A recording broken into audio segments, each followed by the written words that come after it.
I don't know. I'm laughing. I think we're like looking at it. As soon as like, oh, we're playing, yeah. David just did this. David said, let me just behave myself now. Man said I'm on camera now. This video, they stitch me on TikTok. On the record now. Hey, crazy. That's Let me it. choke, bro. It's crazy. Let me choke on my drink, man. Such a I feel like we're automatically at especially when podcasts and men right now. Yeah, bro. Black men as well. Like, it's just not looking great. It's not a good look right now, bro. It's not looking great. It's actually not a good look. There was a podcast that recently was like what was it? It was like why men do podcasts or why black men shouldn't do podcasts, something like that. It was a podcast about black men not doing podcasts. First, by black men. of course. First, get your money up. But why is there so we're much? still shooting each other in the streets. Why is there so much? I don't know why there's so much backlash on it personally. I get it. Bear man have spoken shit. in the Yeah. camera. Man just say nonsense. It's nonsense. Not everyone deserves a mic, but it's what it is. I said your voice doesn't matter. Yeah. But it's the same for It's not even voice that matters. every group of people, isn't it? Like, I'm sure you can find bare of white guys chatting shit in the camera. So. Yeah, 100. True. In the mic. I think it's because it's like there's still that habit of like guys coming on podcasts and saying, oh, like you should be on the first date and Silly conversation. the silly conversations. I mean, Do you remember that guy? I know about that, man. The podcast said he was like, he was talking about some underage girls and stuff like. Do you remember? Did you not see this? Yeah, I do. I did. I didn't see But it. you know what? I might have to. I didn't see it. I'm not involved in that one still. Sorry. Hey, that's what I'm saying. I don't. We don't condone that, by the way. Exactly. Yeah. We made that clear. I might put the disclaimer. We don't condone that big, here. don't That's what forget that. Don't condone that one. That's crazy though. None of that. But you know what? Some people they have chest. They be saying things on podcasts and they don't mind. The dreams of being self-employed. No, you know what? When you make a certain amount of money, you can say whatever you want, No, that's facts. and you can do whatever you want. There's no censorship when you're. No one can tell you anything. No one can tell you nothing. No, look at man. Anyway, yeah, real life people are making moves that are billionaires, and no one can tell them nothing. I'll be real. They just do what they like. So when I got here, I was thinking to myself, oh, what snack should I get? Like what food should I would say I order pizza, so I get KFC. I don't know. I was thinking, and I remember, I was like, when we were on I remember myself, this guy was saying about like his weird like food combinations. He told me about the McDonald's combination. Yeah, you can. I have to say the combination. It's wild. What? So apple pie. Mm-hmm. No. Explain how. It already sounds wrong. So, you know McDonald's apple pie, yeah? yeah, You bite off the top, okay, then you suck out the apple pie. okay, wait. No, wait. You suck out the apple inside. Wait. No. Come on, this journey. After you just said black men talking nonsense on podcast, this is what he's coming to say. Come on, Go. Because the thing is, when you try it, your eyes will be rolling back. So just What? Yeah. No, wait. So wait. Facts. What have you guys brought me here for? No, facts. You bought the best. That's what you bought. Do you know what I mean? Cool. So, okay, Go on, cool. bro, So go on. apple pie, You bite off the top, you suck out the apple out of it, and then you put McDonald's chips inside, and you bite it like a sandwich, like a baguette. I promise you. What about the milkshake bit? Which one's the milkshake one? You told me you have to dip it in the milkshake as well. That's the creme de la creme. So after you put the chips inside of Just Who do you eat like? Who do you eat this in front of? That's what I want to know. Wait, hold on. Who allows you to do this? Wait. And they still love you after? Honestly, I'm eating it by myself in my room. Oh, first, Yeah, but you never do So this. you can't sit down in McDonald's. Don't call police. Don't call police. Don't put me in mental asylum. Don't call police straight away. No, but deep in that, imagine you're sitting down and you're there by yourself, milkshake, apple pie, chips, and you're biting the top. Don't knock it. But you know what's crazy is that Knock it. whatever in your mind allowed you to do it the first time, to even know that it tasted good, my mind won't allow me to do that. That's what happens when When the idea says put the chips in the thing, man, don't do Nah, that. man. I'm doing too much. Yeah, No. Do you know what it is? Go on. That's what happens when you're half Nigerian, half Jamaican. It doesn't mix. yeah, it's true. You Maybe sprinkle peckham on top. first. Yeah, it's a bit crazy. I can't lie. I do think to convoluted. myself, like, what got you there though? Like, did someone tell you, oh, apple pie and chips is nice? And you said, Look at oh, his belly. but let me. You think it disappeared? That's wealth. Experimental. Experimentation. I love that though. I heard it. That's fact. I'm sure you guys have your own weird combinations. So I was deep in what combinations do I have? I do apple pie. I thought he was gonna say I do apple pie and McFlurry, but I don't think that's weird. standard, though. That's That's I don't really like mixing sweet and savory things. Really? Yeah, I actually only just started having sweet and salt popcorn this year. It's nice though. It's nice. But it's all right. It's all right because I know that to get there's what's coming. But the idea of like the chips from the salt on your chips. Mixing with like the sweetness of that is disgusting to me. I can't even entertain that. Like I'll be real. It's like, do you know what it is? When like, for example, we're making like bolognese, if you sprinkle like sugar inside it, it breaks down the acidity of the tomato. Yo, crackhead. If I'm like googling it right now, them man that put sugar in everything, they're crackheads. They'll convince you that anything tastes better with sugar. It does. Sugar does the same thing like crack does to your brain. Yeah, bro. You're crackhead. Basically, that's why it's so addictive. I'm not joking. I've got a sweet tooth, you know.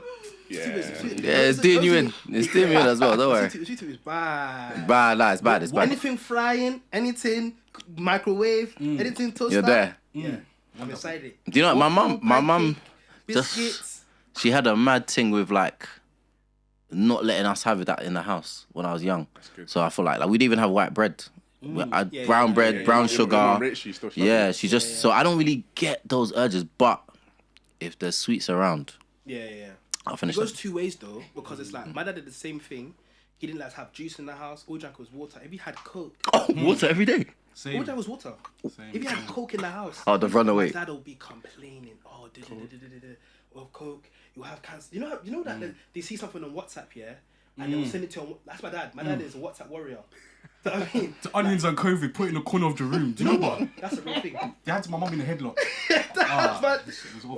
Onions in the corner of the house. Apparently it attracts the COVID and it kills the COVID. Oh, no. You cut lime and lemon and you boil let's not talk about that. Honestly, Can you imagine in expose my mum. 2020 in 2000 like honestly, we'll get long, man. 21st century, and we're still doing COVID really taught me some things, man. Told me why our people have been held back, man. Honestly. Okay, so question. Right now, it taught me some things. This is crazy. Now you have to explain that. By the way, who got the vaccine?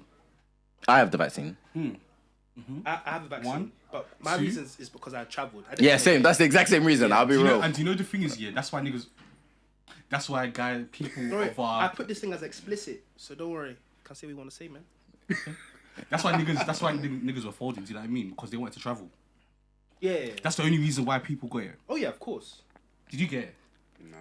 Cheers, my brother. Don't even mind. Oh. What? But I didn't get it because I just couldn't be bothered. Yeah, you see, look at this guy. I didn't want to morph into something else. couldn't be bothered. Conspiracy theories, though. Huh? Into like conspiracy. Wait, so you think I'm gonna morph? Man said that'd be a full moon. I don't even know. Man's gonna turn to a werewolf. Let me look. The government are doing things. Do you know what I mean? Like, that's ridiculous. How did you feel after you took the vaccine? Like, did you have any symptoms, any side effects, anything? I felt sick. I think. But that's how vaccines work, no? No. But how long did you feel sick for? Like 2 days. Did you have any Which is usually how vaccines work. No, yeah, of course that's how it works. But at the same time, there's lots of people have like long-term symptoms after that. Like my friends, apparently the lining of his heart got weaker.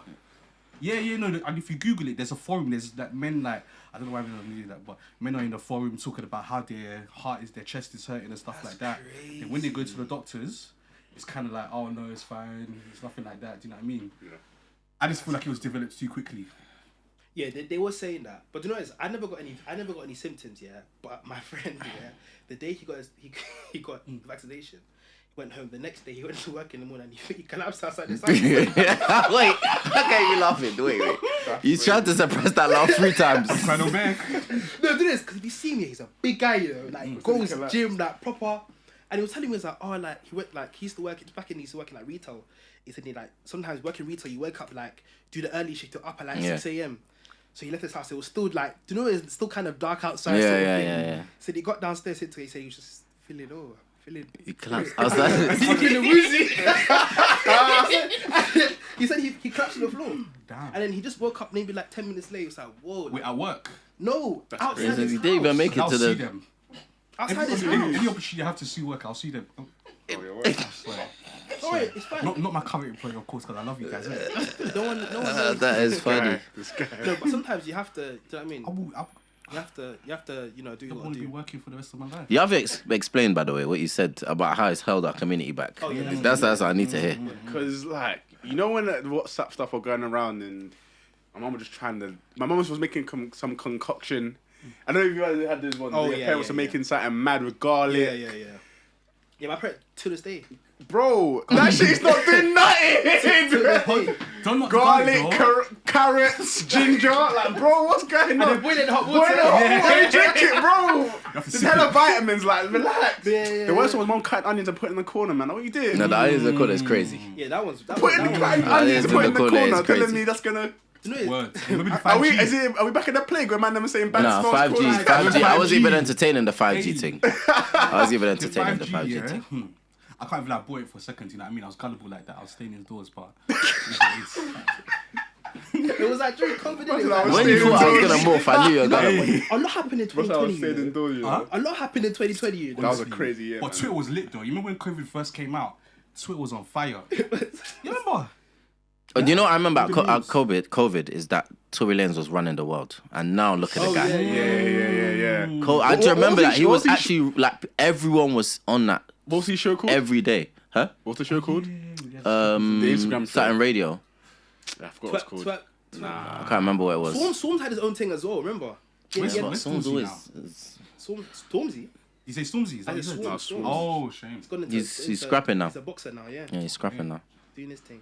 But yeah, I remember that. But it's just the version of media people consume, innit? Like that's what it is. That's what, if you clock it, anytime there's any sorts of like crisis in the UK, yeah, that's why the media has been such a strong like previously thing for the government to own because they could just shape the narrative, and obviously they know that 60-70% of this like their population is either older or is not necessarily into critical thinking. They're not gonna analyze. They're just gonna believe it like 9 times out of 10. Obviously now we've got socials. It's a bit different, but the Facebook mums believe us on Facebook. The Twitter guys believe us on Twitter. The TikTok people believe us on TikTok. That's how it works. So do you believe the government? I don't speak to the government. Government don't tell me. No, but the government speaks to They you. speak to you. They speak to you. Yeah, but I you. believe that. So do you believe I'm the just government? very cynical in life in general. I believe that everybody goes for the things that they want. If you, as a citizen of this country, believe that the government puts you first, then you're just deluding yourself. Oh, yeah. So, like, my thing is that I don't stress about government, like, conspiracies much because, like, until man has a very serious amount of bread, I can't even do anything to change it anyway. It's true. It's just what's going to happen. But you know- if you think that they can put stuff in your vaccines, then they can put stuff in your food. Yeah, it's true. It's simple. And Yeah, when you're at a certain but- level, there's only so much you can. Really There's do. only there's There's nothing what you could really do, bro. They It's can just tell the you, I I feel like you system. can pick and choose what you consume. You can pick and choose whether you take the vaccine or not. You know what I Can mean? you? Yeah, you really can. Yeah, you can. There's organic and there's No, £2.45 but no, chicken. it's You understand? No, you can't pick No, it. there is. You There can in is. theory, but in reality, look, we got the vaccine because we wanted to travel.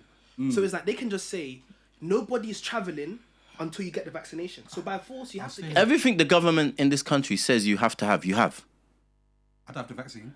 No, they didn't say you have to have the vaccine. They did. No, they didn't. They didn't They say you did. have. What are you No, talking they about? encourage you. Nah, It was not illegal to not have the vaccine. So what do you have to have? ID you have your social and credit scores on the system. So that means like. So I was reading. You lots talk about the government being in control. There was talk about in China. There could be a time where you could go past a traffic a speed camera. You get flashed. Yeah. That will automatically because the government can do this. They will automatically take the money straight from your bank account. They can do that. TFO take the money from your bank account. They can take the money straight from your bank account. It can then go to your social credit score and reduce your credit score and say that this person is a speeder. They have enough essential data about us in China, to control our lives. Like we That don't. can affect your life. Do you get it? Like, so I do get what you're saying. It's not that I understand. Like, it's stuff like that is booky, but I just feel like, bro, there's nothing until man get to the point where I can move pieces. So I'm do in you the feel system. like you need to have money before you can have control over your life? I've control over to control over what the government can do. Yeah, decisions that my you own can life. make. Yeah, of But course. surely, I feel like I'm going to be the contrarian in this podcast, but surely you can limit the amount of exposure you have to the things that the government says that you need to have. Do you know what I mean? So you can choose to eat organic versus eating the £2.45 chicken in Asda. But then it's like what he said. It just becomes opportunity cost because it's at what cost now are you doing it? If, for example, you're not for a lot of people in this country, you ain't got a lot of bread. Are you gonna choose the organic meals that works out to be free meals? We were talking about Huel just now. Yeah. We were saying, Huel is what is cheaper Than meal deal. than meal deal, innit? Yeah. Really? Yeah. Well, In terms of like the amount of meals, like I drink Huel for lunch. Yeah. do you know what I mean? But it's like, if you think about it, to actually eat healthy, it costs a lot of money, you know? Yeah, like, when bro. I go out and say, okay, I want to get good produce, yeah, like I go to this or something like that, or Cereal. I go, do you know what I mean? Like, Yeah. you know, to get that good quality produce. Sometimes I might go They're gonna by the way, I hope you know they're gonna stitch it. They're gonna say, he said that anyone that you're broke. No, that's what I'm saying. But I'm saying, like, if I'm trying to get good produce, yeah, I might go somewhere. Wait, can you do me a favor? Go on. Can you beep out all these retail names because? Okay, but I'm just saying, for example, now if I wanted to go into a retailer, yeah, and get like good quality produce, Yeah. it's like it may cost me like £6 just to get good quality strawberries. You know what I'm trying to say? Because I care about my health. But let's say now I want to go to like another retailer now, it may cost you like £2 something. But at the end of the day, when I look at, I spent the lower cost because at the end of the day, it's like I want to save money. So it gets to a toss up where it's like your pocket or your health. Yeah. That's why cost of living is like, it's not just about like cost of just having a crib. It's the fact that we're at a time where our country is so capitalist that we're at a time where your money literally dictates the standard of living that you have. In terms of like, even down to like the kind of air you breathe, the kind of technology you're in and around, the kind of your safety in your like the area you live, whether you're safe, whether you get to, you get it. That's literally where it is. So I had bare people like during COVID times that this, as soon as that happened, they just said, "Yep, I'm going to Dubai. Yep, I'm going to." Yeah, a lot of people So you have in money Dubai. like that. Yeah, They can't contain you. yeah, you just move. I was even saying like, you know, like that whole what's good again? That whole mentality, that black mentality of like, oh, get money, buy a house, buy property, X, Y, and Z. Yeah, I was listening to what's this guy's name again? I can't remember who it was, but he's an entrepreneur, millionaire. He was saying like how that's actually a backwards mindset because right now in our world, what we're looking for is for freedom, and that involves economic and location freedom. Yeah. So let's say you have property now, you're somewhat bound to that land. Yeah, 100. So rather now, why don't you have like an online business where you're completely mobile? You can pick up your entire business and move to a whole different country where you're not affected by by the laws of that land. So people will like have an online business, they'll go move to Dubai where there's no tax. Do you know what I'm trying to say? And then it's like they completely have no issue. This is what makes billionaires like. When you get to a certain level of wealth, the government can't chat to you because like if you say there's tax, all right, now I'm in somewhere in Gran Canaria, now there's no tax. They remind me of that. Do you get it? Like there was a Nigerian politician that I think he stole money from the Bank of Nigeria or something like that. And then the court found him and they said they wanted to imprison him and then he paid the court. The same money he stole, he used it to pay them off and they said you're free to go. fairs. Yeah, money like that. Man. It's crazy. Yeah, you you know? can't. They can't chat to you. They can't chat to you. Crazy. Nigeria's a different landscape, though. Do you know what I mean? Remember that guy? Yeah, he said that the snake ate the money. Do you know the COVID relief fund? Like that he was meant to distribute to the people. Oh man! And he said that the snake ate the money. Sometimes it's mad, Snake eat man. money. Let me tell you something. Lagos is Sin City. Oh, Nigeria is man. Sin City. I hate to say it. I love my people. Don't say that, man. No, We no, need no, no. tourism. No, no, Listen, no. Lagos is a lovely Yeah, place. Lagos is a lovely Apart from place. Victoria Islands, obviously, come and No. spend your money. Do you know what I mean? Yeah, But let's be tourism. real. Yeah. Nigeria is a bit mad. It's an interesting one. Yeah. I realize that most people don't. Even me, like, I don't properly have proper knowledge of Nigerian history. Past, because I was discussing with someone. He wasn't even Nigerian, but it was like a history teacher, and he was telling me like, you need to know like the history of your people because like, shoot, man. do you get it? The way they twanged us is crazy. Yeah. Nigeria's not even like a country. It's just a bunch of tribes. Yeah, exactly. Yeah. Literally, yeah. But Or it's a yeah, country. I'm your host, King Shay, and welcome to another episode of King's Speech. That's a long intro. That's the longest intro ever. We're going to go around the room and just 30 introduce minutes. ourselves. God Start damn. from my left. What a I've guy. got Hi, my name is Samuel. My name is David. My name is Shayon. fantastic. And for this episode, this is our as you can gather, we're talking about a lot of black issues, but it's our Black History Month special edition, whatever you want to call it.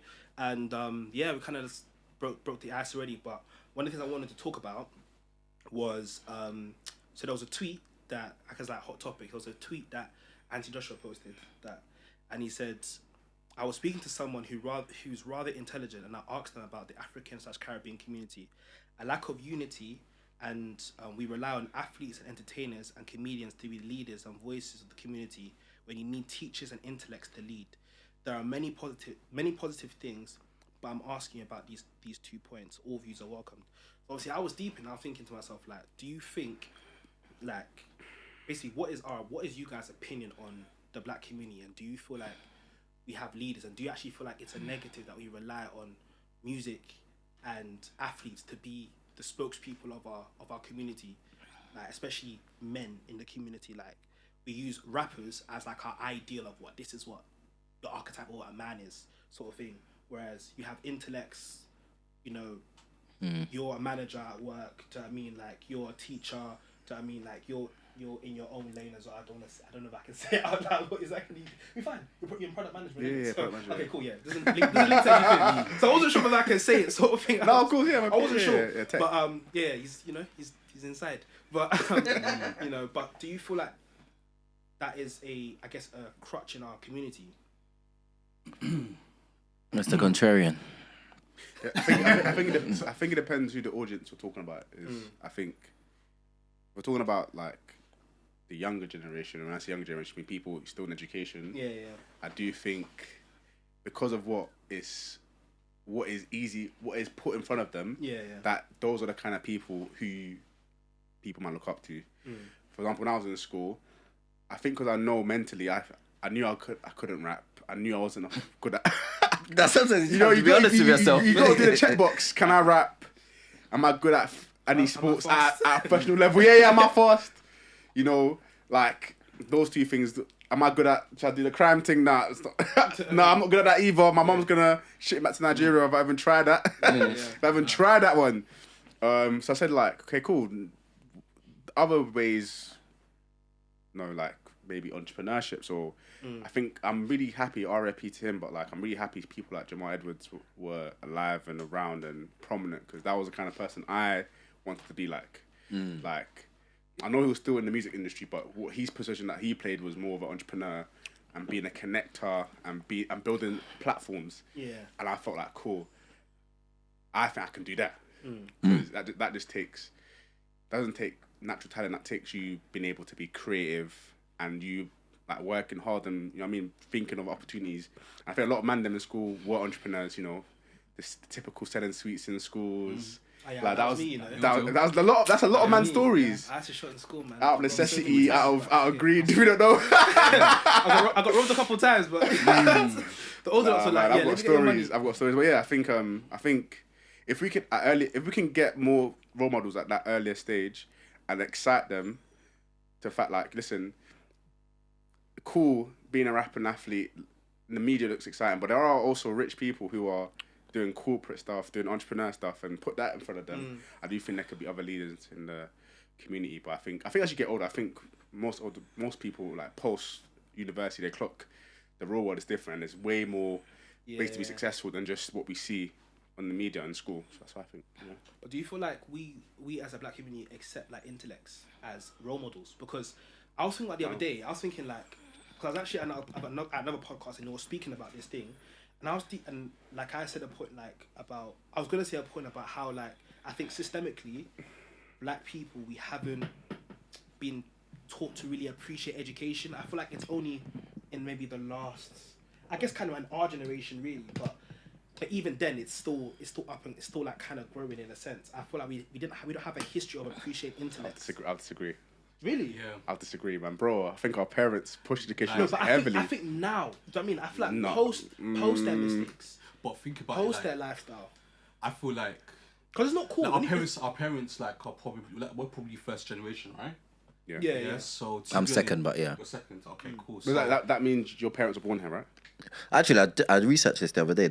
Both meanings are different depending if you check UK or US. But we'll go if your first generation if you are the first generation born in this country. Yeah, exactly. Okay. So to be honest, like, it's, how can I say it? Like, we're new to this country. Do you know what I mean? Yeah. And the reality of it is that if you're from Africa, you had to go to school, you had to go to college, you had to go to university. if you're from the Caribbeans, and I'm from both, I'm half Nigerian, half Jamaican, it's a little bit different for Jamaicans, do you know what I mean? So I think, what's even my point? So what I'm saying is that obviously we're new to the country, so intellect, and us going to university, it started with us, it didn't start with the Jamaicans, do you know what I mean? Realistically, like when the Jamaicans came over, it was because of the Windrush, and they were doing the vocational jobs, do you know what I mean? And they were doing nursing, train drivers and stuff like that, so there wasn't an appreciation for intellects. But actually, in terms of us going to school, that started with us, that started with the Africans, do you know what I mean? Yeah. So I do feel like there is an appreciation for intellects, because there's so many of us. At the same time, I think when you open social media, we do sort of lift up the rappers. That's what I'm trying to say. Yeah. That's what actually makes the change. Like, we can talk about it now. I mean, this podcast is to try and step in the front and be those voices from a different perspective. To even say for that young generation of men to educate other men around our age and stuff like that. But when you go on social media, you open your phone. It's like you're seeing rappers and all these. So I was in a barbershop the other day, and like, this is not any offense to anybody who likes this sort of stuff, but I was at a barbershop the other day and I saw there's this new Bryson Tiller song with like bare people on it, and I just saw some guys in the yacht, and they're on the yacht, and there's just girls like just shaking their bum on it. And don't get me wrong, it's not a problem, but I'm just saying, like, when I was looking at it, I was like, first of all, the song's not even that good, but it's like, because there's girls shaking their bum and they're splashing money, it's like that's what makes it entertaining. So it's like these boys grow up and think, okay, this is what it means to be successful. This is what it means to be like, be that guy. You know what I'm trying to say? I know exactly why that's, by the way. It's because in that field, that's what helps to sell. These men are still trying to make money. Like, selling their lifestyle makes them sell records, essentially, because people look up to them. In other professions, like in the corporate space, in entrepreneurship, because you're around people who are, one, more successful than you, and two, who are also like doing what they're doing, and it's normalized. It's not really cool to flex. Like when you get into these spaces, like, you might not know there's black people or other people who are making 800K a year, 1 mil a year. It's because they don't. Yeah, like people don't really, I think, appreciate or think it's good to flex in the corporate space or the entrepreneurship space, because like it's not public. It doesn't. That's not what makes you look kind of cool. You don't get the rep for it. Yeah. I mean, kind of. I think it does the opposite effect. I think people like to be humble, even if you are making a lot of money. But is it a good thing or bad thing? Because rappers are not being humble, so why should people, corporations? But I think what it is, black people, we have this, in my opinion though, I think we have this mindset where we see like a successful like black man, you probably think, oh, he's probably into fraud or something. Like when those guys, they'll do like Forex and stuff like that, and it's like, oh, these guys are making money, and let's say they're showing, like, let's say a young black man, he's got a car, he's got this and that and this, and he's making good money. You're probably thinking, you don't really want to elevate. You're probably thinking, like, he's probably doing something a bit dodgy, or we don't really sort of give praise to where praise is due. But I think a lot of this is about what he said earlier. I think firstly, you have to, for me, when I'm thinking about this stuff, we're talking about culture. Are we splitting this in terms of generations? Because I think if you're talking about, obviously, you know, I work with young, when you talk about up to like 18, that post-university reality, the way it hits you, it knocks a lot of sense into you very quickly. When you realise that, all right, cool. What am I doing with my life? Rent is coming, innit? Do you get it? Or mum's going to ask for bread. Like, you're at that point where, like, there's no more coddling. So I think for those people under 18, sometimes, like, when I interact with them or when I speak to them, they're very, very, very much so focused on the rappers and the da-da-da-da. But I think you'd be hard-pressed to find a 23-year-old man who is looking to future as his god, like, realistically, because you're either there at this point. You know what? But I think what I'm saying it. What's that cop? Is that cop to Beckham? I don't know. I don't think in reality. I feel it takes little bits. But more to the point where you're saying, I think the question I have is, who controls black culture? That's my issue. Because even with what you're saying with the Bryce and stuff, I've always felt like that. And then I realized that music is itself an industry. So therefore, if every single thing in a music video is because somebody reckons that is going to get the views. So what, for me, it's like, when we're talking about black representation, people talk about this with Top Boy as well. Top Boy is another example. Why is it that our biggest stuff, It's a bad representation. our biggest, it's never great. It's never great. There's no shows like, I don't know if you man have ever watched Suits. Yeah. Bro, Suits is a wavy show. Wavy. Why is there no black man Suits? It's like, there's like one guy, I think it's like her dad, didn't it? Scandal. Come on, scandals, jokers. You know The one that was Suits, piping the president. The guy is married to. Sorry, you talk about The guy is married to. The guy is married to Mike. You know, I think Rachel. Yeah. Her dad is black, no? Yeah. Yeah. So like, he's probably the only black figure. Oh my God, yeah, he's the only black guy in the thing. Literally. Yeah, he's actually the only black guy. I think now, like the new season, there's maybe like one. No, there isn't. No, the bald guy. He's in. I think he's in Power as well. He's bare tall and he's in a lot of stuff. Anyway, there is another guy. Yeah. But yeah, my point to say is that I just think that sometimes where I struggle is like, I'll think, yeah, there definitely is positive real life black men doing this thing, 100%. It's just about, are they being pushed in the direction of these people who cannot see? Because ultimately, social media is the only way you can see what's outside your proximity. Do you get it? That's the only way. The only way man know that Central C flies these jets is because man see it on social media. I don't see these jets on my day-to-day life. Do you get it? 100, So, 100. like, a lot of these young people, it's what they're seeing on this screen that they open every day that's reinforcing. So is it that we as black men need to do more to be out there? Or is it that irrespective of how much we're out there, we're not controlling the media? So that's where I am with that, innit? I don't feel like we're controlling the media, unfortunately, because the thing is, like, what sells? You know what I mean? They're shaking at us in the yacht because it sells. Yeah. Do you understand? And we have the shade room, we have the shade borough. It's negative, but it draws the numbers. Do you know what I mean? In terms of... No, the shade bra, by the way, let me say this on air, by the way. I think the shade bra and the shade room, yeah, especially, they just need to be tried for crimes against black culture. No, they need to be tried. I've seen them wake up on a Tuesday morning and ruin black men or ruin black, as in like that whole day. Everyone's just I follow them, but I don't really pre them like that. You know, like, bro. I clock now. This is why some people in that. Sorry to interrupt you, but some people in their lives, like, they genuinely have a lot of hate for some sections of our community because shade, bro, just bringing them bad news on bad news. You wouldn't know that a mad thing happened in East London if not for the fact that shade, bro, put it there. You'd be in your house. 100. And they put a negative spin on it, so and then sells, man. you enter the comment section and everyone is co-creating Crazy, yeah. So it's a techie But one. it is, I feel like that's like maybe it's human psychology, man. Like even like news, like the news outlet, know, like Negativity sells. negative news sells, isn't it? But then I hear that, but surely you wouldn't have, or this is maybe the bigger thing, do we as black men believe that we are willing to put our community before our own personal gain? If we're not, then we're never gonna, because I'll be real, that's what white men do.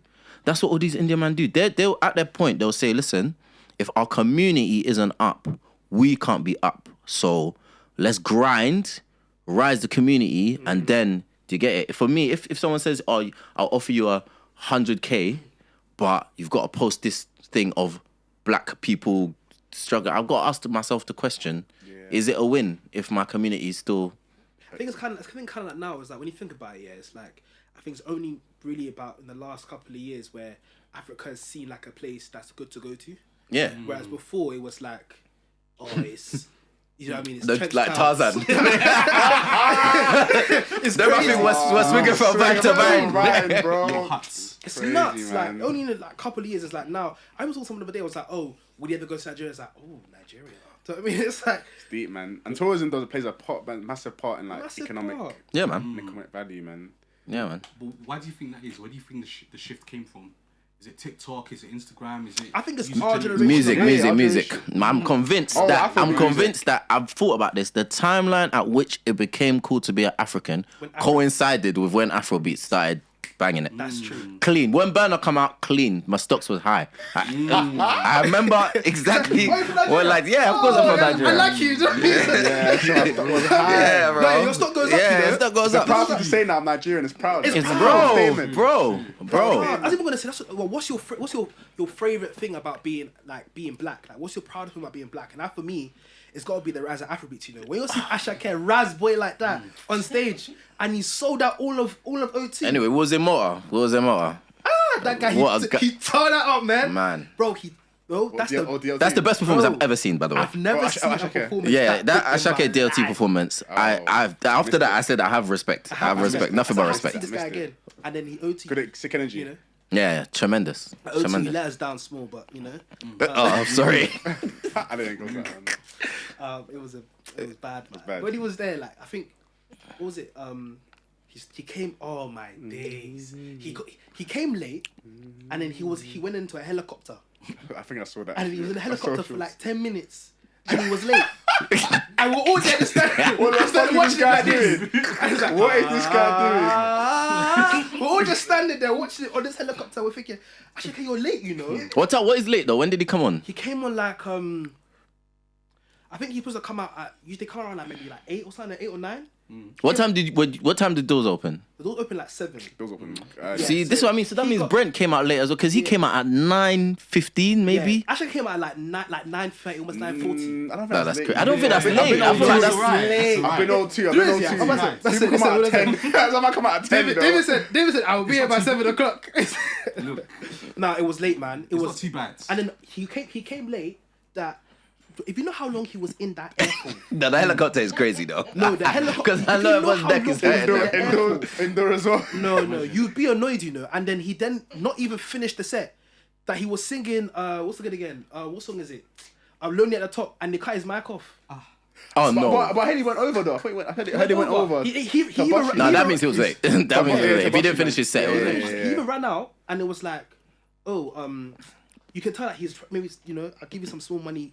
Yeah, he came out to do a song, innit? You know what I mean? I think I saw that video as well. They cut the music off. Like, and we're all just standing there. We'll pay for this, you know? It's crazy. Oh, listen. Burna Boy is the devil. Burna Boy's a what? Burna Boy is the devil. What do you mean? How? These views are not shared by me, by the way. I just want them to know. Burna was an incredible performer. No, don't get me wrong. I love Burna Boy. Incredible His music performer. is top tier. Do you know what I mean? But at the same time, when he's coming to his concerts, he's coming late. And then he's cussing the crowds. Yeah, I heard and he's about telling that. them that you're lower than me. Nah. Did you go to the one in what was it in Olympic Stadium? I don't risk it. That one was amazing. That was an amazing. No, I concert. can't. Like, every single person that has gone to that Burna was an concert has told me that is the best concert they've ever that was been. an Amazing. I've gone to He's that an one. amazing performer, you know. Burna Boy's one that I I'm was not taking that away. Amazing. I'm not taking that away. Do you know what I mean? But at the same time, he's like, if we're talking about lateness, he's number one. But I heard his attitude stinks, though. That's what I don't. By the way, that's what I don't like about being black. Lateness. Rotten. I don't know about it. Yeah, I said it outside though. Yeah, even though I was late, I can't stand being late. I can't stand lateness. But you're saying the things that we like about being black. I just think. I don't know. I'm trying to think something that's not like mad profound. I'm trying to think of something because it would probably be music. To be honest, I just feel like we run that. Like it's just not even close. To be honest, but maybe maybe the babes, man. Maybe the babes. Maybe the babes. It's true, you know. Yeah, it might be the babes. I'd say like his traits in it. Like I think black people are resilient. Like we're very resilient. You know what I mean? Think about everything that's happened across it in history, right? Colonization, this, that, and another. We're still here. Africa is still the eternal gateway of the earth. And what do you mean by eternal gateway? everything goes in Africa. Everything is sourced from Africa. Oh, okay. Commodity is sourced from Africa. Do you know what I mean? So I mean, the world run, yeah. So I think I thought you were gonna say that maybe everybody's from Africa or something else. that's another thing. that's a whole other thing. But you know what I mean? It's a point, isn't but it? I think it's the resilience. Like you knock us down 10 times, we get up 11. But actually, I got a question on that though. So like in terms of like mental health, because you're talking about resilience now, and do you feel like we're resilient?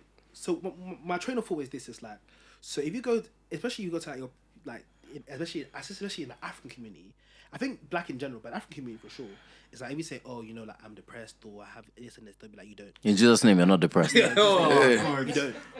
So do you feel like it's actually that we are actually resilient by like trait, or is like we get told not to be like not weak, but we get told like mental health doesn't exist for us?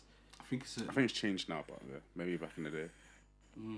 I think they're seen as two sides of the same coin in it. So like being resilient and then being vulnerable. I think the problem is like the generation before us were maybe a bit too resilient sometimes to the point where they just become like a lot of parents, especially because they've come to this country. Yeah. It's like it's a mad thing. Like I was thinking about it like the other day. It's like they've just come to this country, no bread, and there's racism, and it's just a mad thing. And it's cold. And yeah, it's cold. Like this is not the country that like. You have no money. No, deep it, man. If someone said right now, you man have to just go now, pack your stuff, go Russia. Somewhere else. Yeah. That's it. You're there. You and your wife, like you're just there. Yeah. So I think a lot of them they just kind On of. your Jack Jones. Yeah, like, bro, on your own, Jacks. like, You're you don't even and hear- it's not a thing where you can call family for money. Family's calling you for money. money, yeah. You went. You got so work you to got to do. get the You got money work and to do. send it back. Yeah. That's what my dad come in. So in them ones, like you just have to knuckle down. Do you know what I mean? Just have to knuckle. And I think a lot of our parents, like they just knuckle down. They let the racism go, the microaggressions. They just thought, listen, I've got a family to provide for. I got to get cracking. I don't think that's necessarily healthy. So I think it's about, like most things in life, finding the balance. I do think a lot of people are pushing over the edge to get a bit too much. Like everything you say now, mental health. I get it. You need to be cognizant of looking after yourself, but you got to have some steel because life is, somebody said that, and life is hard work. Two things you can't avoid in life: hard work and trauma. Impossible to avoid those two. No two people living this life. You cannot avoid trauma. No. You know? I feel like you can heal yourself from trauma. You can heal. You can't avoid trauma. You can't avoid any sort of traumatic situation. trauma. Find me someone that's never gone through any trauma. Impossible. But you know what? I think trauma is very subjective. You know. Anything that is they feel that to them experience. caused a It's big like, for example, negative like us, reaction. Did your parents, like when you were small, did your parents beat you when you were a kid? That was trauma. 100%. It's not trauma, man. What? I don't think it was trauma. Let's though. be serious, man. Let's actually be serious. That's not trauma. Wait, maybe your beating is maybe That's your what I'm beating is saying. different level to my That's what I'm beating. saying, do you know what I mean? No, okay, so what punishment did you do? That's trauma, man. No. not trauma, man. Listen. If you, I don't let me know. say this. Let me not listen. I don't want them to come and collect my parents. By the time it's too late. You're too old anyway. It's too late. If you're ever at a state where somebody has beaten you to the point that you're not sure if this person still loves you, that's trauma. That is trauma. Yeah. That's trauma. Do you get it? You see the kind of beating you're looking at them like, wow, are you trying to like do me in? That is trauma. Come on, how can that not be trauma? I think you know they love you. Let me serious. You know they love you. Nah, stop. I was packing my suitcase. I said, I hear it. I said, I'm leaving this place. Oh yeah, say that way. You sure? But beating is necessary though. Ah no, Wait, necessary. no way. By the way, you know, I'm a parent, right? So Do you beat your... Good question. How old are your children specifically? my son is 6. Okay. So would you not... I shout at him, but I don't beat him, no. I feel like it depends on the child, do you know what I mean? Because some children will listen to that and like be receptive to that. Me, when I was young, you need to beat me. You understand? I was too You stubborn. need to beat me out, yeah. Do you know what I mean? So it depends on the child. It completely depends. I couldn't disagree more. I think you know what, when you sent me what the topic was this week, I was thinking, is there anything I want to say about the black community? If there's one thing I want to say, beating your children is one of the biggest reasons the black community is so over violent. Because it's a culture, it's a language. Violence. It's a language. It's a language. If No, you're it's a bit normalised. no, Violence. bro. Violence. Do you know how crazy Violence it is is that normalised. man have seen deep this? I want you to deep this. Man have the memory of their dad beating their little sister up in their mind. But that was excessive. Do you understand? No, but that's the problem. There's no regulatory body No, but it's for like, beating. but That's the problem. Like, there doesn't need to be your mum might regulatory- not be beating you the way my mum is beating me. That's the There's no referee. You get it? Like, I'll box a referee, tell them, listen, Hold on. 10 But seconds it's stand not aside. the point, though. Because you're saying that you remember. I don't even remember being beat like that. Do you know what I mean? Yeah. then how can you say you are beat? hold on, Don't hold on. remember. But it sounds like you got beat. Do you know what I mean? Yeah. So There's it's beat and different. battered. I would just go to Nigeria.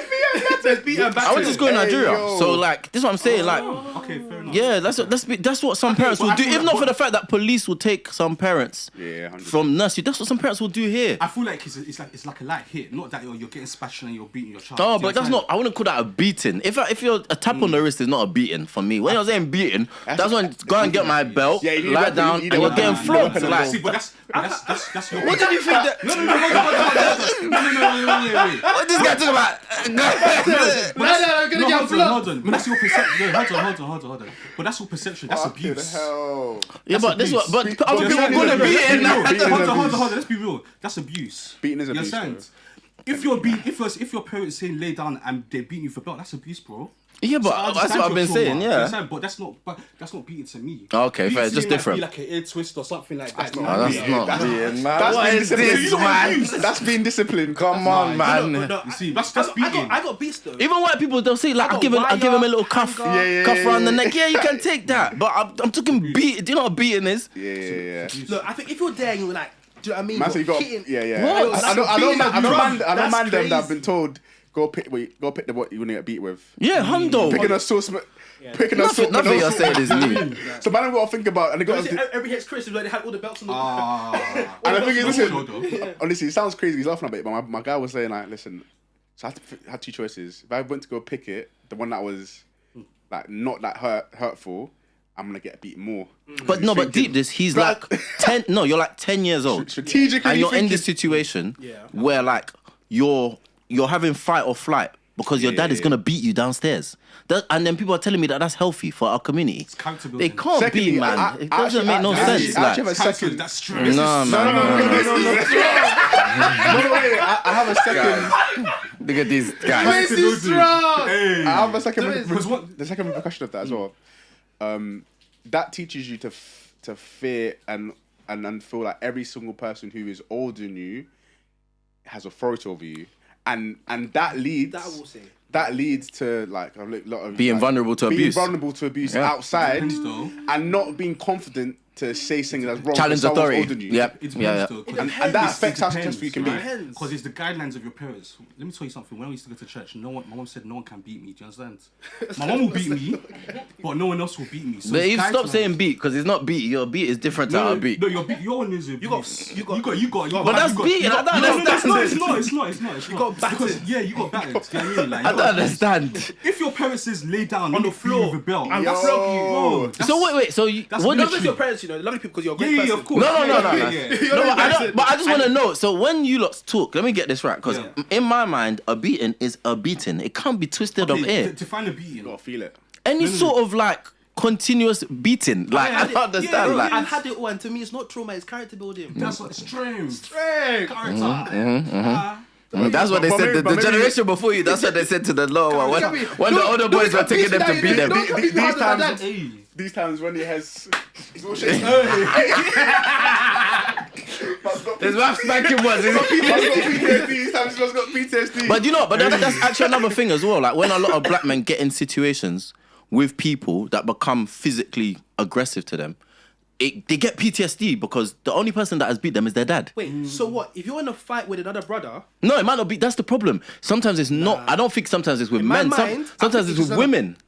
Sometimes it's with women. If the only people that for me, this is what I know. If you're talking about conflict, Go on. If you're talking about conflict, any sort of conflict, because that's what your parents will beat you for. Yeah. So you've misbehaved. There's a problem. Yeah. If the vast majority of the resolution of this ends in violence, how do you expect that person to grow up to now find a different way to resolve conflict? When they're in school, I see it. It's when they're in school, the kids that are beaten, in their mind, a certain level of disrespect requires now violence. So when some kids pass the level, they just stand up and slap their face. I think it depends because like if you train, for example, now, I remember now, like, okay, you know what? I might take that maybe 2% because let me explain. When I was in school, when I got in trouble, I never hit anybody, right? But I remember one time I got in trouble in school and I called someone like a bad word or something like that, and I came back home, I've had name the punishment, I've had it. I've had that punishment, and I've done it twice over. The one time I got in trouble, and my dad told me to knock on this wall with my knuckles until the whole house can hear an echo. Can you imagine? That is crazy. So them infinite punishments are the worst. What are you doing at the end? But I even prefer that though. I still prefer that to beating though. Like, for example, now it's like I got taught from a punishment that I don't swear. I remember I got angry at my sister. Whereas like, and when you're young, you're just tussling or fighting. And my dad, he beat me. He said, you never touch your sister. Till now, I will never even touch my sister. I never touch a woman, period. But was it the beating that taught you that, or was it the message? The beating taught me, the message taught me, but the beating reinforced it. Well, it taught me that you don't do this. The reinforcement of beating can be healthy. Like, and I agree with you, like, not everything requires beating, do you know what I mean? Sometimes you can talk to your child and be like, don't do that next time. Do you know what I mean? You have to. You can't just beat your child for everything. Yeah. At the same time, let me tell you something. Yeah, I didn't join a gang or anything like that, street violence, because I was shook of my mum. I was scared. Teacher who? I'm not scared of no teacher. I'm not scared of anyone outside. I'm scared of my mum because she'll beat this. Maybe not like you, but she'll beat the sense out of me. Do you understand? 100. And so in that sense, it's net positive. I didn't join a gang. I think it's subjective. I'm saying It's subjective. Even what you're saying, it's a risky I approach. think one is risky because, and I think what a lot of us that are African children of first generation don't actually speak about, that is the loss of that approach with a lot of us, is that the primary relationship between us and our parents becomes fear as opposed to love. So then what happens is when you get lit, because for me, I don't know about for man them, but for me, when I watch these movies of man them that are friends with their dad, I'm not friends with my dad. The reason I'm not friends with my dad is because I was scared of my dad for the vast majority of my life. Do you get it? You don't just turn 23 and then all of a sudden you're buddy. It doesn't change. So for me, I prefer it to have a relationship where my child is doing stuff out of love from the beginning.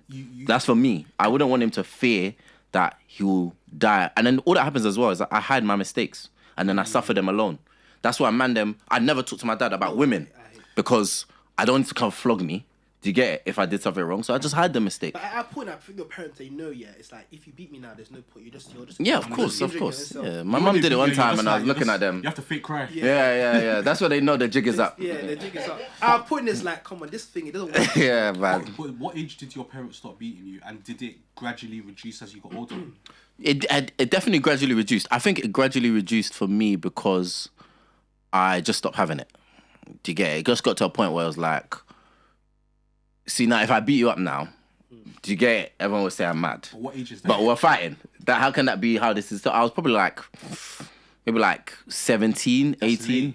Yeah, but you see, you're saying this, but there's no manual for beating. I don't understand. It's true. When you say black people should beat, people do what they want. It's true, but I feel like there's generally a consensus when it comes to parents. Like when you ask people like what age did they stop getting beaten at, it's probably sort of mid-secondary school. Do you know what I mean?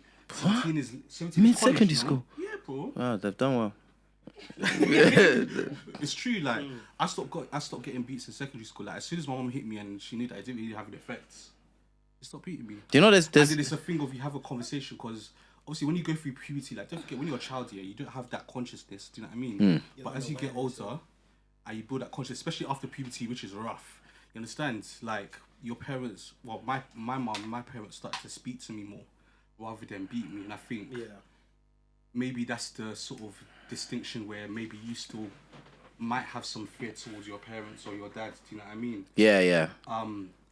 So I do feel like there's a cut-off, and you're right. There's no rule book, but I don't know. It's a hard I remember one. listening to this like I can't remember who it was. Just a podcast or something like that. It was talking about parenting. It's like when you become a different person to your child at certain ages. And when they're young, you're a parent to them. When they're like in their teenagers, you're a coach. And then when like they're post 20s, like into going to their like mid to late 20s, you now become their friend. So it's like at a point you stop parenting them in the same way, but now you start coaching them. Yeah. There's only so much you can really say. Like there's only so much like it gets to a point where your parents can tell you, oh, do X, Y, and Z, and you listen. Yeah. They can just say, look, this is. Well, I think choose your way, sort of thing. Like you can't beat me into a good decision anymore. 100. Yeah, like over time, like that thing just falls off. In my opinion, it just falls off. I mean, it depends on your household, isn't it? But I think naturally, your parents get to a point where it's like, look, this thing, it's not working anymore. But you know, in Nigeria, like obviously I went to school there, innit? So you know, in Nigeria, like it's not strange if like somebody's 25, 30-year-old, they say something and they get slapped. That happened to my dad. This is what I'm saying. Like I get, and I think maybe for you as well. I think the Caribbean culture looks at beating a bit differently as well. Do you get what I mean? But I think when you're coming from a really Nigerian household, like beating is a like even your mum saying to you that other people can't beat you, that's amazing stuff. In my church, you could get a slap from anyone. You know what? That's light work. And if you go report, you might get a slap for reporting the fact that you got a slap. Do you get it? So like even that as me personally as a parent, I cannot wrap my head around somebody slap. I remember one time an uncle in my church slapped my sister. And I told him, come outside. Immediately, I told him, that's when I was older. I just felt like, how can you feel like any sort of argument gives you the right to slap my sister? Do you know what I mean? Yeah. So for other parents to see somebody else beating your child and you feel like this is good for our community, I saw some white guy say that, a psychologist, he said, I told the black community to stop beating their kids, they didn't, and then they keep complaining about violence. We're the only community that complains about the violence but still continues the violence. But other races beat their kids. And that's where their violence is madness. Even old generation white people, they beat their kids, you know. And then they stopped. They stopped, of course. As in violence. As in beating kids in school, they stopped. You can't do that anymore. I can't, do you get it? Like I can't connect like domestic discipline to societal violence. Like that's fam. You don't. In this country, correlationally maybe, but causationally, that's a very big statement. No. In this country, if you video yourself shouting at your kid, someone will report you to CPS. Shouting at my kids. If you call yourself shouting at your kid, someone will say you're abusing them. So let alone hitting them. If you feel yourself shouting at your kid, they're gonna say, yeah, that's abuse, bro. What are you doing? That's verbal abuse. No, that's a stretch. Huh? That's a stretch. I know that's it. No, that's it. As in people for putting it, that's a stretch. The world's too sensitive, man. You can't say anything nowadays and not hurt somebody. Like I think that's the scariest part of society. 100. It's censorship, isn't it? Yeah. It's a form of censorship. And that's when I think that resilience thing comes in. That's when I think like. So my question I was gonna say as well. Do you feel like racism actually really exists? No, because let me explain this. Yeah. No. Let me explain this. Yeah. This is my train of thought. I do believe it exists. Yeah. I do believe it does exist in systems stuff like that. But it's like, for example, now it's like what we're saying. So I feel our generation is very sensitive. I feel like you say one thing and it can sound like someone's opinion, and it's like even perfect example. I went to a work dinner this week, and I was talking to our manager, and I was like to her, there was obviously I'm the only black person on the table, and there was other brown people on the table. Yeah. And I was unsure whether to say there's brown people on the table because there's a fine line between that being sensitive to somebody else and then that being racist. So it's like sometimes it's not racism, sometimes it's just language. You know what I'm saying? So I'm gonna say like sometimes is racism as prominent as we think it is, because sometimes it's all in our mind. Do you get what I'm trying to say? I'm not saying it doesn't exist, but I'm saying to the rate that some people may profess it does, does it carry this? It's not. No, I feel like, especially in the black communities, sometimes we need to stop calling the race cards. Do you know what I mean? Sometimes it's not racism. Sometimes it's your performance. Sometimes, especially when you look at American social media, it's like, no, you're just dumb. Like, yeah. Do you know what I mean? Like they're saying that you're dumb because you're not speaking correctly. You're speaking like you're an idiot. Do you understand? Yeah. But then they'll say that it's racism. It's lack of education. Yeah. And I think, to be honest, there is systematic racism though, that 100% exists. Do you know what I mean? Yeah. And I think with systematic racism, it's like, it's not said, there's like a force of racism that's present in the environment. Do you know what I mean? So I do understand why people might be paranoid about everything being a racist thing. Do you understand? I just feel like sometimes it's like we perpetuate in our own minds sometimes. So it's like we basically will be in a company and be like, oh, like this person's racist, but really and truly you're just not doing your job. You know what I'm trying to say? But it just so happens that a lot of black people, they don't have that. They tend to not do their job in a certain way, so maybe they're not high. So I'm trying to say it's like sometimes it might not be as there as we think it is, but because it's like sometimes we're trying to pick a cherry out of someone and say, oh, like if you were to ask me now, like what does Black History Month mean to me? If you were to ask me this a couple of years ago, I'd have been like, I don't even think much about it. But then I hear it all around me. I'm like, actually, you know what? Maybe like we need to talk more about Black history for that. Yeah. So it's like, because you've now made me aware of it, now I see that it exists. But sometimes it might not actually be there because no one's actually said anything. I feel like as a community, we need to stop making ourselves victims. I agree. And I was gonna say something about that victimization. I agree with that. I think we have a victim mentality, unfortunately. 100, and that means that we need to stop making slavery movies. How many have we got? How many have you got? Do you understand? I was ready for that link. I was ready for that link. We've got too many slavery movies. Like it's a self-fulfilling prophecy. Yeah. When we're seeing ourselves. This is like where we come from. Yeah. But the thing is, like, some man. I feel like slavery is definitely a fine line. It's an American thing. If you're Black British, I don't think slavery. Might be things to say. I don't think slavery really affects you. No. It's prominent. It's not as prominent. No, it is. Not if you're African. Well, I'm Jamaican, innit? So fair enough. fair enough. Fair enough. You're Jamaican, yeah, true. So your view on slavery is a bit different. It's part of history. Like the UK people, them had slaves. Do you know what I mean? Yeah. Like when you hear True, anyone true. Morrison, that means there's a Scottish slave master. Do you know what I mean? So even by surnames, you can relate it back to. You can relate people back to. You know, Yeah, 100%, like, 100%, slave 100%. master. So 100%, but. We do need to like rise up and like claim our power at the end of the day. Like let's stop making the music. Let's stop making slavery movie. Let's stop calling the race card. At the end of the day, we're powerful. And even though we're not in the center of the system and we're on the edge, you can bring the center. You could bring the center to the edge. Do you know what I mean? And so we just need to rise up and like take back our power. That's really what it is at the end of the day. Yeah.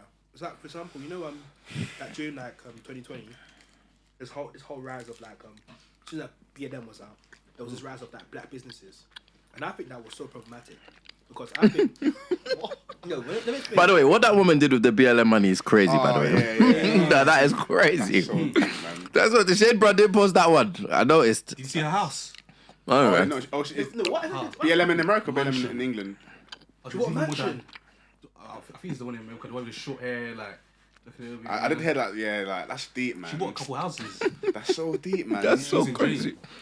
She moved off of Indonesia. man. This one, by the way, That- this is a that- literal that- example of someone choosing themselves of the That community. The affects- community. Yeah, man, and that affects the community so much. Literally. so much. Even when you look through slavery, right? Like in Africa, we had servants. You have servants, right? Like what was happening in the very beginning is that the richer person was selling off their servant to the white man. That's how it started. You understand? Yeah. So it kind of did start with us. To be honest, the white man just came through and looked at our windows and was like, "Yeah, okay, you know Man what? scaled it up. Yeah. Exactly. Let me take a little. Because even more." now we still do have like house servants sometimes, Amazing, also house yeah. maids. Exactly. I mean, So, but what I was saying about the black businesses was like when we name our business a black business, I feel like I know the mentality behind it is like you do it because you want to get the community behind you. Yeah.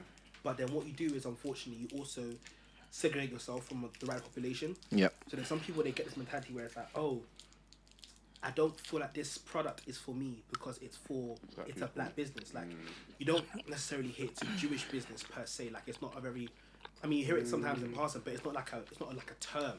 Like someone will start a business now. They don't market it as that. That's just their. Like, oh, it's a black business. But the reason it is because there isn't a lot of black businesses, so.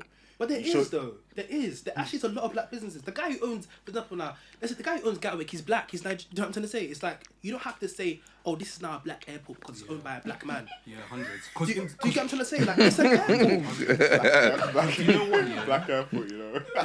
Integration is so Hey, yo. important. Do you know what I mean? Yeah. Integration is very important. We can't just be black people in our own corner and there's all black people. Like we do I have think to there's some integrate striking society. there's some striking differences. Like I think that's if that's categorized, let's say maybe black people who live in Western countries.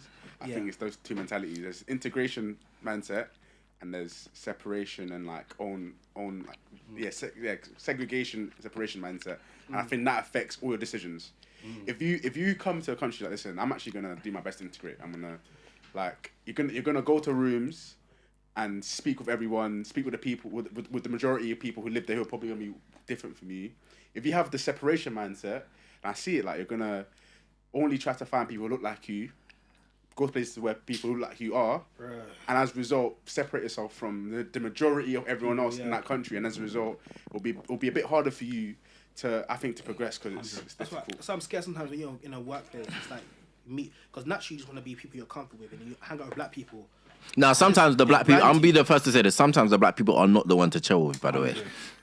Sometimes I clock it that the black people are not the one. Sometimes I just want to chill with whoever does their job correctly because I'm trying to keep my money. Do you get it? Sometimes that's one thing I believe, like, I love you because you're black, but that doesn't mean that because you're black, I can't hold you accountable or see any of your flaws. Do you get what I mean? Yeah.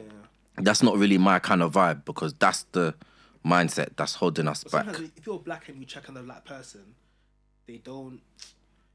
It's like they don't take it. But let's say like someone superior is black and they check on a black person, they kind of expect to have like some sort of nepotism. So it's like, oh, you should give me a pass because. Yeah, that's why I don't. Yeah, that's it. That's it. But sometimes, it's like I said, sometimes you're just not doing your job. It's not like I don't like you. It's not like, oh, this one here is my back or your back. And right now I like my own back. So Do you get it? Like, Yeah. So I'm gonna say so. And black people can be wicked, you know. Sometimes we're crabs in a bucket. yeah, and 100. You know what I mean, 100. that's the issue. 100. Going back to what you were saying about the racism, about the force, I do think that we I think anytime that you have people who are victims of anything, you're always gonna get a percentage of people who are not gonna be able to accept that they can live a life where being a victim of this thing doesn't hold them back. They're just gonna exist like eternally in that victimization. It just happens. That's just what some people do. It's a bit like you get like some disabled people who are just like, I can't do anything, and then you get some that are flying plane. They both had the disabilities. Some of them just said, listen, do you get it? That's just the reality of life. But what do you think? What do you think in terms of that? I think a lot of it is around the environment and the nurturing they have. What do you think is nature? Do you think it's that some people just built different? I think it's the resilience thing you were saying, because I feel like let's say our parents and stuff, they knew maybe racism was there, but they still said we gotta get things done. Like they just block it out. But I don't think that's healthy though. I don't think blocking it out is healthy. I'll be honest. You have to block the noise out, you know. Yeah, but sometimes when you block the noise out, you end up blocking out the noise of the people that you care about. No, you just not all the time. You can pick and choose. When you feel like the noise is coming, they're saying, "Oh, you can't make it, you can't do this, you can't. You're black."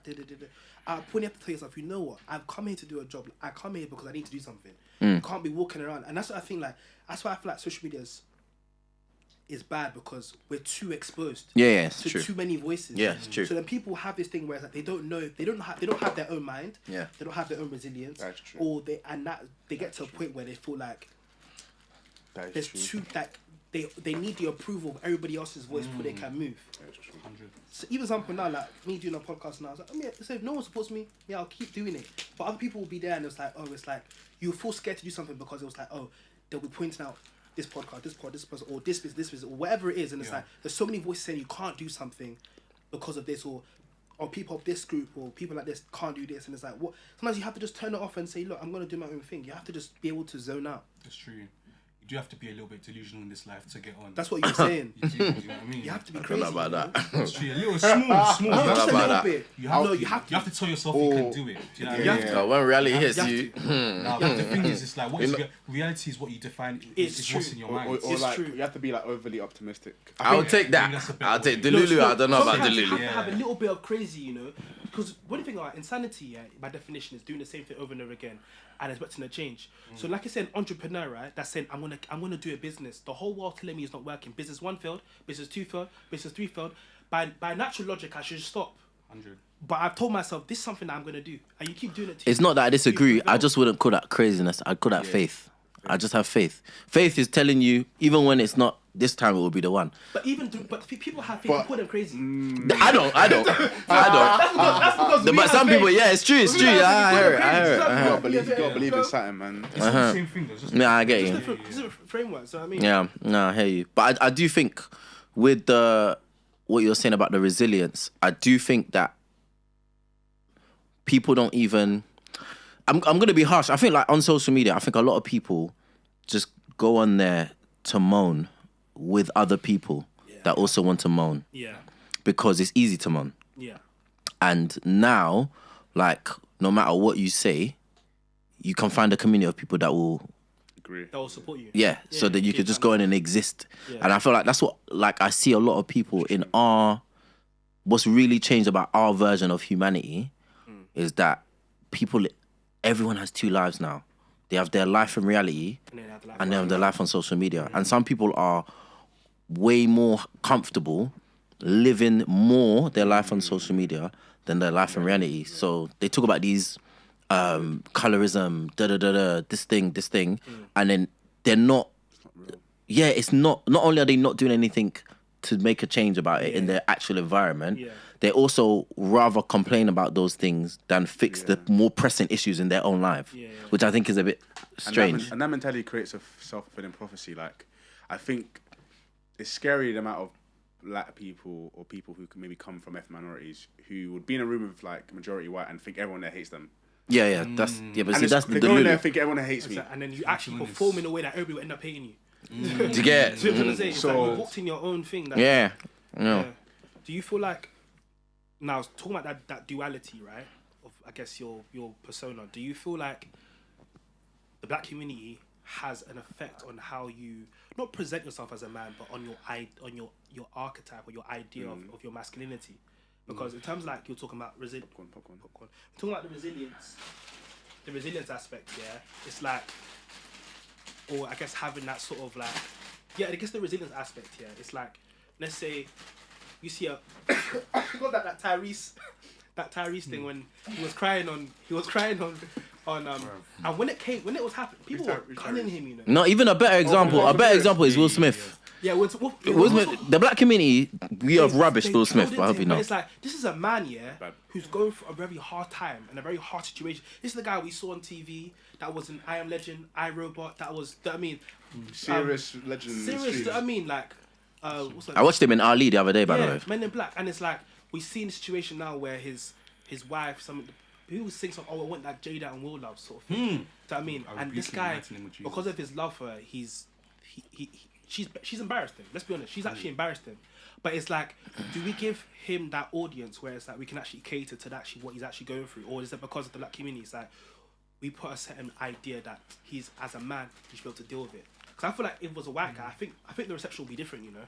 I don't know about the Will and Jada, but I do think just in general, white men get to exist in a bigger box of masculinity than we do. I've clocked that. You clocked that from early though. Why? I think sometimes they stretch it. I'll be honest. There's certain stuff I'm not gonna do, but they can get away with them. Man, they'll like even like uni. I don't know if any of you man play for uni sports team. When you play for uni sports teams, you hang around with white guys. You realize, wow, you lot do straight that I would never do. I do that with my boys. If I did it to my boys, they'll be instant caught. They'll bring me to get it, and then like their women don't think less of them. They don't think less of them. They're just like, we're lads because we're lads. Do you get it? Fun. In the black community, for me, like, even getting a nose piercing, like, the man them showed me, listen, bro, if you get a nose piercing, man, just start assuming stuff about you. Do you get it? Do you not, even something as little as that, what you wear, you've got to be hyper masculine all the time. And white guys they just don't have that. It can become toxic, you know, and that's how I feel like, that's the black men, you have the highest rates of like mental health and depression, stuff like that, because it's like not only do we feel like we have to be like a man about things, but I feel like for black men there's this extra sort of pressure to be the manliest man. The manliest of men. It's like you don't have emotions. Yeah, you bro. Don't really, you know what I mean? It's like I think it's like I was talking about one of my friends the other day, and we was talking about just like life in general, yeah. And hearing him speak here, and I was just like hearing his problems, it was just like, I'm your boy, so obviously like, you can tell me. But it's like if you were to, I guess, to express it in an open setting, a lot of people won't really sort of give it the reception that it deserves, because not only are you're a man who's supposed to just deal with things, but I feel like in the black community in itself, it's like you won't really be taken seriously, to be fair. Like if you like, I feel like you just get two different sort of audience based on the colour of your skin as a man. But I kind of like pivoting on that point, which I mentioned about, was like talking about obviously your sexuality. So you're bisexual. How is that experience for you as a black man? It's okay because no one's gonna beat me. Do you understand? Yeah. So I'm confident in it because I've had to create a little bit of a delusion in that sense. Do you understand? But growing up, Christian, Nigerian, Jamaican, Peckham. Nigerian and Jamaican, and it's crazy. You understand? So from that perspective, it was like I was never gonna come out. I was never gonna declare my sexuality. I was just gonna get married, take it to the grave. Do you understand? But I feel like that is probably the benefit of social media. Now you're seeing more people that are, you know, like supporting each other. Yeah, exactly. Exactly. So it's okay for me, but it took a lot to get here. Okay. Do you feel like? Because my mate was my mate's bi as well. He was saying that he don't feel like being bi is a thing in the black community. Like if you tell a woman you're bi, like she just thinks you're gay. Most of the time. Most of the time, yeah. So I think when it comes to dating women, it's much harder. It's much harder. Like, I'll be on Hinge, talking to a few girls. As soon as I say, oh, by the way, like I'm bisexual, the chat has disappeared. That's the reality of it. I think there's ways to help myself You understand? So maybe I'll go on the first date and then I'll declare at the end of the date, yeah, by the way, I'm bisexual. And Do you feel like you have to say it though? I do, yeah, 100%. I think you should. I think it wouldn't be fair to the partner Yeah. if they didn't know. I think he's done all right. I think it's interesting you talk about at what stage to, but I also just think, obviously it's your experience, but I also just think like, realistically, bro, the people that are gonna want to be with you are gonna want to be with you. Do you get it? Like, there's no point in even trying to deal with that. If you're not on that, just step to the But side. it's hard though, because like for girls, girls can be bisexual, and it's like they're fine, yeah. bisexual. For guys, be bisexual, and it's like nope, you're one way. But this is I feel like this like manifests itself because I work with younger people. I really get to like watch and really observe and try and see where some of the stuff that we all have kind of comes from. And I feel like it's obviously we all know social programming, but I think we don't necessarily like identify the instances of it. So from a very young age, the vast majority of us, like, we didn't really tolerate the idea of man doing anything even so slightly sus around us. That still exists, by the way. Like that. I think there's a resurgence actually. It still exists. It's a resurgence So now. when you push that, then what happens is all the men that are black, irrespective, you're young. This is how young people work. If being sus is bad, I need to show them I'm not sus. So the men are shook to either come out or be themselves. Come out if you're not. Be themselves if you're not. And then that just creates. What it happens is we just create these what's the word? These standards. Yeah, the standards. And then these black standards. Same with like being bad. In a lot of man's mind, being black, I have to be the baddest in the room. I have to be the guy that can punch up, man. I have to be the toughest. Yeah, I have to, because I'm black. Like anything that kind of shows that you might not be that, it's like. And that's how we make these masculine standards. And then when man them are breaking their back, trying to be these things, we're like, why is black men Well, you just feel like struggling? it's expected, like, because of the media, like things like Top Boy. I'll be honest, like I have like a sort of like half and half feeling about them being successful because Top Boy did put like London culture like globally, but was it the right thing to be showing? Because London is more than that. Yeah. Because now it's synonymous. If you're now synonymous, if you're black and from London. I don't think Top Boy is even close to. If you talk about Black London, it might have put them on the map. But London was on the map way before Top Boy. Come on, man. There's big shows. Oh, Black London. Yeah, maybe Black London. Yeah, I heard that. I thought because when he said London's more than that, I'm thinking, bro, if the ends is all you've seen of London, then you need to be around, mate. So I feel like I don't know, like again, it might be internal, but I do think sometimes when I'm in a room. And again, I might be the only black person. I feel like sometimes I have to be a bit more softer because I think people anticipate. Yeah, Hundo. Man's on smokes. Yeah, Hundo. You're big as well. He's a big guy. So Is that with so when you're the only black person in the room with like white, brown people you feel Yeah. Like I feel like I think I'm very hyper-aware of how I present myself. Yeah. And then I try to not be as intimidating. Yeah. Especially like example, like you act like I smile a lot. I'm very smiley. And that's just me natural, I'll be honest. But I'd also understand the impact of that as well because I've heard people say it to me. Like, oh, right, man, like you're a cool guy, man. Like I didn't expect you to be this. And I thought you was gonna be. I thought you was gonna be like I was gonna say to be honest. I thought you was gonna be a bit more like like less friendly, like. Or hard to get on with. I was like, oh, why? The one about not being bad, I actually remember when, as a young person, I had that decision with myself. Like, I did want to be bad because being bad was cool. Yeah. And being bad got the girls. I did. I'll be real. I did want to roll with them, man. But I did the maths. I said, one, if I get caught and beaten up, after I go home beaten up, the only result is that I get beaten again. Yeah. Because why am I coming home beaten up? True. Two, I'm not very heavy. I've never been very heavy. Yeah. To get it. And also, I just thought, the maths wasn't mathing for me. So I cut. But for some man, they can't, like, the fact that I even had to have that conversation shows that there is just this innate pressure that these boys, and it's funny enough, it's actually not only from black people. Like, I see it as well, like, you see that young white guys like, your hair's like this, or you listen to this sort of rap, so you must encapsulate that because you look like this person. It's ridiculous. I wear tracksuits, I wear tech fits to work. Sometimes the looks I get from people is I'm gonna rob them. I'm just going to work, my guy. I'm just a black guy in a tracksuit. It's not that. What's been your maddest black racist experience? At work. That's crazy. I've never had a racist experience. Nah. I got called a nigger at work. With the ER? I got called a nigger at work. With the ER? With the ER? No, it wasn't with That's the It's the extreme. Is that It's the A. You're Yeah, joking I swear me. to you. Obviously not the current company I work at. Nice place. Have to, you know what I mean? But some guy Crazy. straight to How my did face. that even happen? That's crazy. We're in a communal area.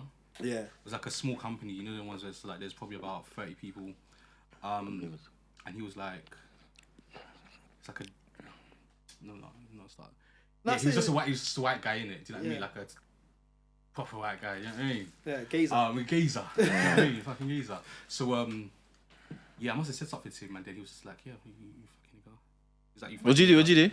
What did I do? So I wanted to bang him in the face, but obviously, Man, didn't put any context. I couldn't do that. Do you know what I mean? Because I'm not gonna lose my money because someone's I went straight to the boss. You know, Did he work with you? This was at work, bro. Oh, I thought he was a customer. No, it was a colleague. He was a colleague. Oh, you're done. Hey. You're done. I even cried small. Yeah. You know what? You have to learn from them. You have You to know what I learn from mean? them. Not the BAFTA. I have to learn from it, bro. You have to, your voice has to go. Come in, exactly. nigger. You have to be like, that's That's crazy. I can't crazy. stand for that. You know what I mean? That's crazy. He was gone by the end of the day. Yeah, Oh, no, that's, I hear it. I realised though. What about moved you? on. Have you ever had a racist experience before? Yeah, but I've had like one of the more sort of inconspicuous ones where it's a bit microaggression. Okay. So I've had one where someone was doing like a photography, like headshots and at work, and then someone was like, "Oh, why are you not smiling? You look like an angry black man." And the minute he said it, he knew he fucked up. Oh man! He's sweating. He went up. It's always them. Sorry, I didn't mean that. I didn't mean. They're funny. I didn't mean like that, man. I'm sorry, man. Went red like a tomato. Cause I just kept it like, oh, okay. And obviously, man was around with people like he thought he man was shaking out. Do you know what's funny? I'm Shaking convinced, his all white people Shaking. think racist shit. Yeah. I know they do. Because everyone thinks the shit that are horrible about the race that you're currently annoyed with. But it's just that some of them, they don't have a filter. Yes, they just say that shit. I think it's Man them has ones said where it it's out. like because they shouldn't say it, they think about it. Do you know what I'm saying? It's like, Yeah. You don't say, oh, don't think about the colour blue. So you're thinking, let me not say something racist, but everything racist comes to your head. Everything that can possibly be said comes to your head. So it's, as he's there, you could have said, oh, don't be an angry man, but it's like, oh, he's the angry black man. That is crazy. I know. Man, I think I would go mad.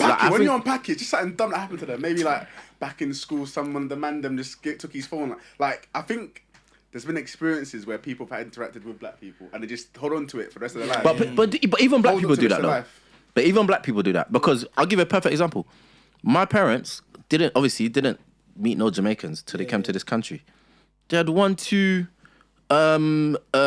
meetings of Jamaicans. Now every single one, all they know is dreads, having babies, and not looking after everyone.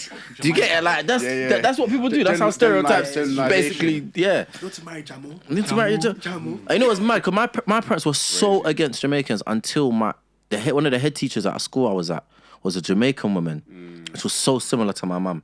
That's how I knew that this whole culture of like all Jamaican culture is not conservative, is cap. There's bare conservative Jamaicans that are religious and they're on their stuff. Do you get what I mean? Yeah, for sure. So like for her, They can exchange beating notes. you get it?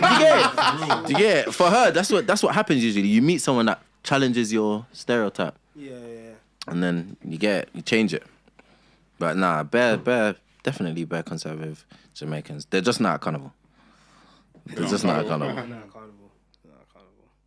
Yeah, but I don't know. I feel like we have to do better in terms of just making the right decisions individually first. Because if not, it's just becomes blame game. Do you think an element of it also is how we perceive ourselves? Because I know, like, and I've got to be conscious about it now, man. Like growing up, and it's kind of sad.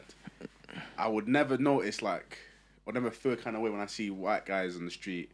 But when I see a black guy, I'm just a bit more tense. I'm looking at him, and like I just get negative. I just get negative. Like I just get negative. I had someone do it to me today as well, man. For no reason. I'm like, he did it to me today at East Croydon. He actually stopped and he was on the phone and he was like looking in my face like. But like, why? I have no problem with you. No. Why? You know what I do now? I did what I just said. Yeah. Or you do like a nod. Yeah, you good? Yeah. Like, maybe it's because they feel like, oh, you might be a threat, so I need to know one of us is not on anything, and then they relax. when I'm driving, like, and I'm next to, let's say like 2 lanes, I'm next to one, like I'm looking in there, he's looking to my screen. I'm like, yeah. I'm not at him. He's like, nods back. Then we just let it go. But if I just looked at him, it's the hypermasculinity thing. It'll go into like, it's the hypermasculinity thing, man. I feel like all of mine back in man's like, it's a challenge. It's like, bro, like, who's gonna look away first? You look away, bro. How old is everyone here? If you don't mind me asking? I'm 28. 28. So we're the same age. 25. 24. 24. So we grew up when there was postcode wars. Do you understand? Like that's the time that we kind of grew up in. Where it was like, where do you live? Where did you grow up? Edman. Is that North London? Okay, I don't know North London. You're from South. You don't know anywhere. Yes. I know, bro. You know about Edmonton, bro. Huh?